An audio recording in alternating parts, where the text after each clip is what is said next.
Alright, it's time for session number 17 of Adobe Illustrator, and what we're concentrating on now, it's kind of a little switch of gears. We've done the character design, and now we're going to be working toward t-shirt design, but there are a couple of things that we're going to work on before we actually get into the designing of t-shirts.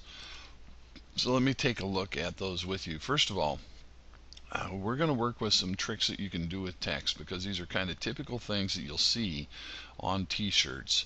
And I want you to have a little bit of a attack plan when you get to your t-shirt design project, which is coming up.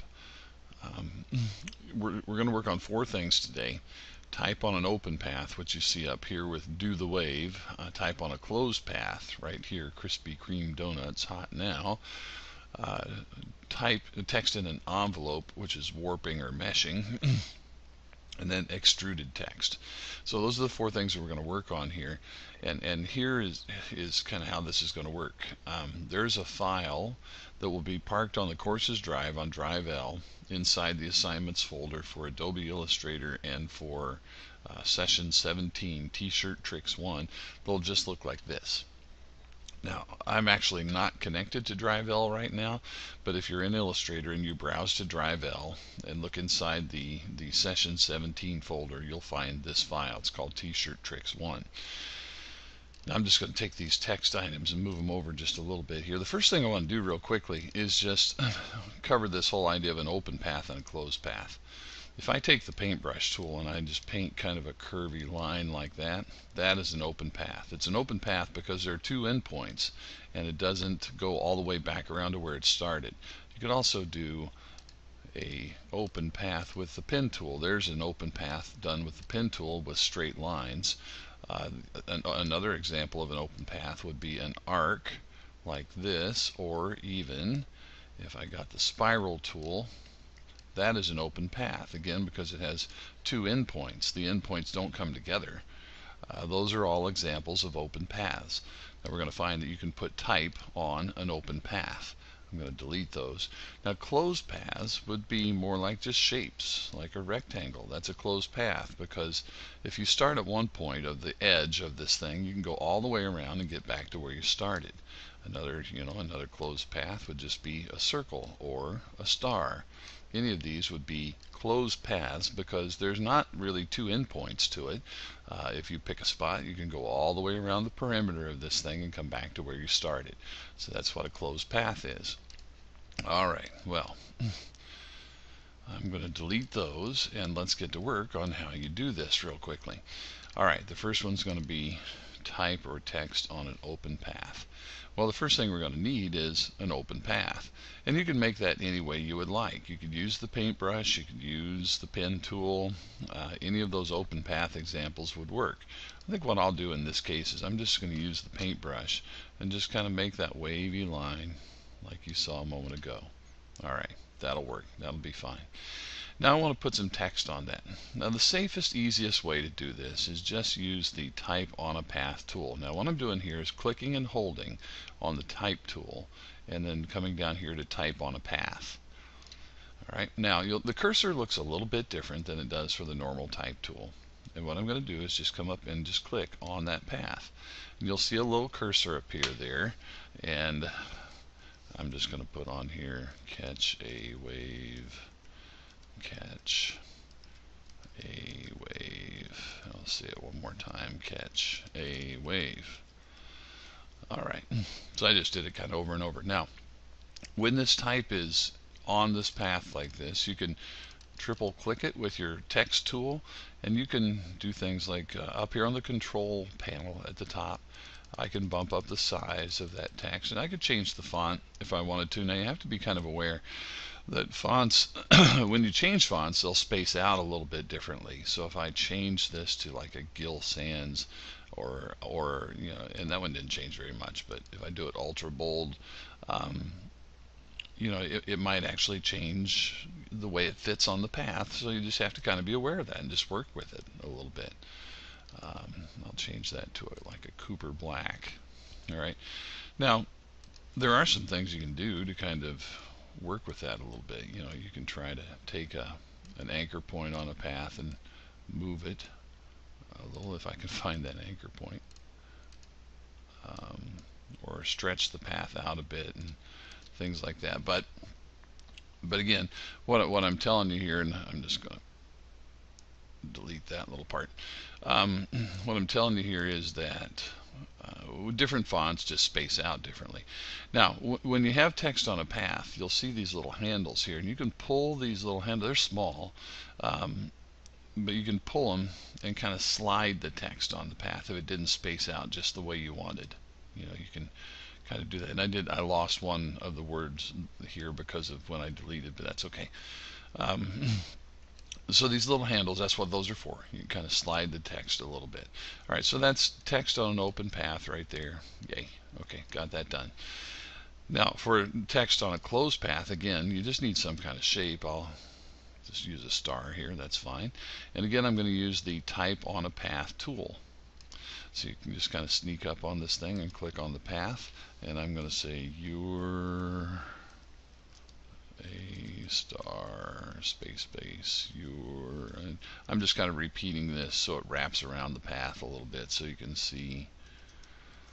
Today in your assignment, any appropriate text is okay. It doesn't really matter that much. You can write your name over and over or something, as long as you just kind of get the idea. All right, and I'll do it one more time. That's good enough. All right, so you see what's happening with that text is it's just following the shape of the path. And again, you have these little handles, and you can kind of move it around.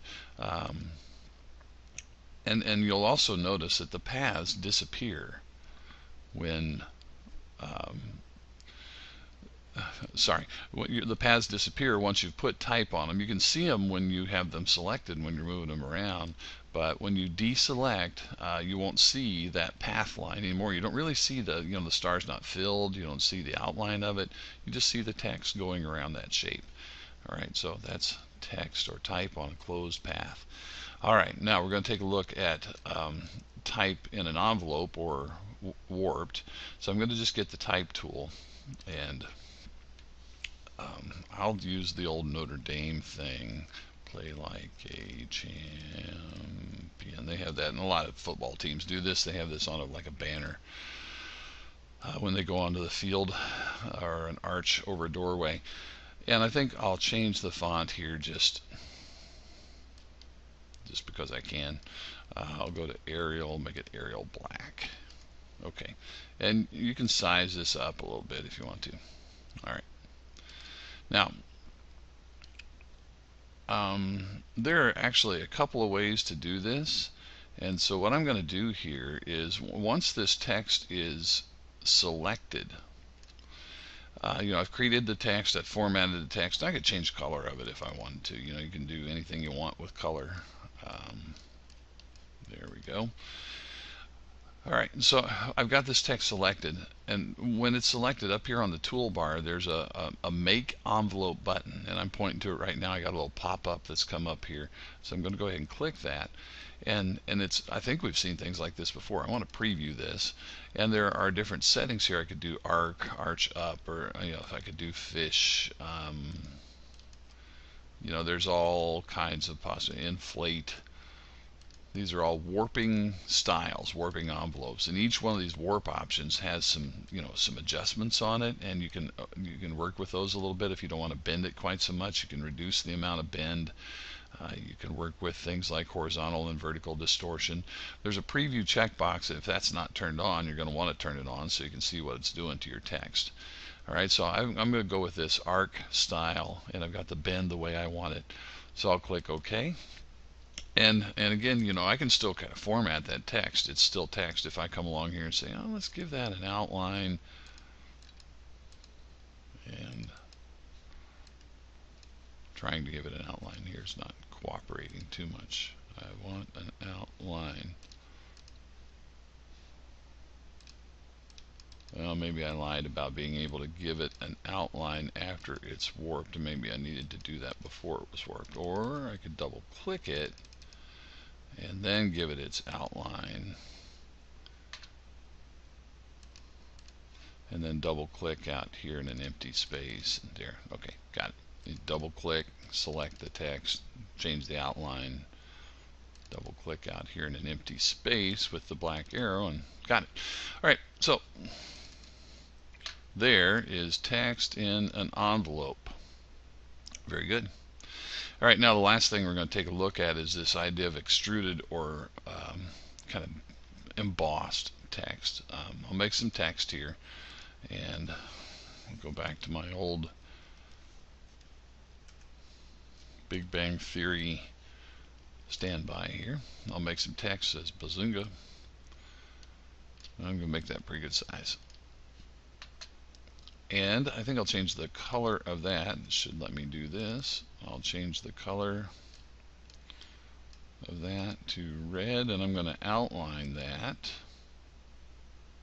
I don't really want to outline it in red. I'm going to outline it in a dark blue. Make that outline just a smidge thicker. Okay, there we go. So I've formatted some text here. Now, this is actually an effect off the effect menu that I'm going to do. I'm going to go to the effect menu and go to 3D, and I'm going to extrude and bevel. Now, once again, on this extrude and bevel option, there is a preview box. Alright, so I'm going to turn on the preview box, and you already can see what I'm getting here. It makes it look three-dimensional, like it's extending back behind the letters. And the controls for this, you can spin this cube around. You can just grab it and kind of spin the cube and use this ring that's here, and you can do all kinds of changes on the angles. You can also control those angles with these little arms right over here. You can add perspective. You can change the extrude depth. I wouldn't change this a lot, but you can make it deeper.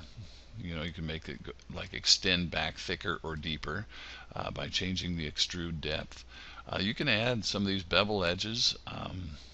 If you want to try that, it'll make a little bit of difference. Sometimes it doesn't. See, that doesn't really look all that good, I don't think. So I'm going to go back to none on the bevel edge. Sometimes it works okay. So you have to kind of just, you know, work with the options that you want there. And if you get something that you like, you click OK. And so the idea there is just that whole three-dimensional look where the text is extending back, or, you know, and you can angle that any way you want. Alright, so that is extruded text, and those are the four things that we're working on here today. Open path, closed path, the envelope or warp, and then the extruded text. So when you get this artboard all done, and remember you're going to open it up, it's called T-Shirt Tricks 1, it's on Drive L. You'll have to file and save as and get to Drive H. I'm not connected to Drive H right now, so you know, I'm just not at a place where I'm connected to Drive H, so I'll just do it on my local disk here. But you save it on Drive H, keep this same name right here, just go ahead and save it on your network drive, and then drag it and drop it to your turn-in folder on Drive L when you're finished. Alright, so a little work with text. Time to have at it. Off you go.